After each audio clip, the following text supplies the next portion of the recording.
आता बघूयात लोकसभेच्या महासंग्रामासंदर्भातील टॉप 9 बातम्यांचा आढावा।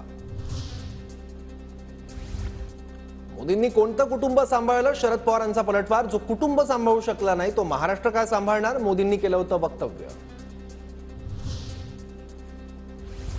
सगळं बोलायचं आणि बोलायचं नाही म्हणायचं ही पवारांची पद्धत आहे, पण मोदींचं जीवन एका खुल्या पुस्तकासारखं आहे। जेव्हा तुम्ही त्यांच्या विरोधात भाष्य कराल तेव्हा ते उलटून तुमच्या समोर येईल। फडणवीसांची पवारांवर टीका।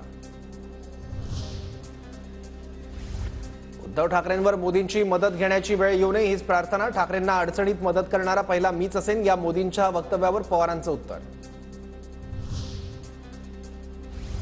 पंतप्रधान किती वेळा महाराष्ट्रात येतात यावरूनच त्यांना आत्मविश्वास नाही हे स्पष्ट होतं। मोदींच्या दौऱ्यावर शरद पवारांची टीका।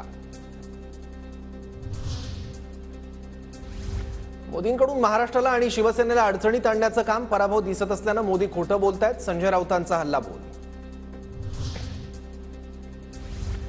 मोदी आमच्याकडे डोकावून पाहतायत। मोदींनी कितीही खुणावलं तरी मवियातील कोणताही घटक बळी पडणार नाही। मोदींच्या ठाकरेंबाबतच्या वक्तव्यावर राऊतांकडून भूमिका स्पष्ट। निवडणूक झाल्यावर ठाकरे मोदींचं पुन्हा जुळू शकतं प्रकाश आंबेडकरांचा दावा। उद्धव ठाकरे केवळ मुस्लिम मतांसाठी काँग्रेससोबत असल्याचीही टीका। प्रकाश आंबेडकरांनी वंचितचे उमेदवार निवडून आणावेत। कल्याणमध्ये ठाकरेंनी कमजोर उमेदवार दिल्याच्या आंबेडकरांच्या वक्तव्यावर राऊतांचं प्रत्युत्तर। 2029 पर्यंत शिंदेच मुख्यमंत्री म्हणून नेतृत्व करतील। मोदींनी 100% शब्द पाळला। 116 आमदार असतानाही शिंदेंना सीएम केलं। ताराजी सावंत यांचं वक्तव्य।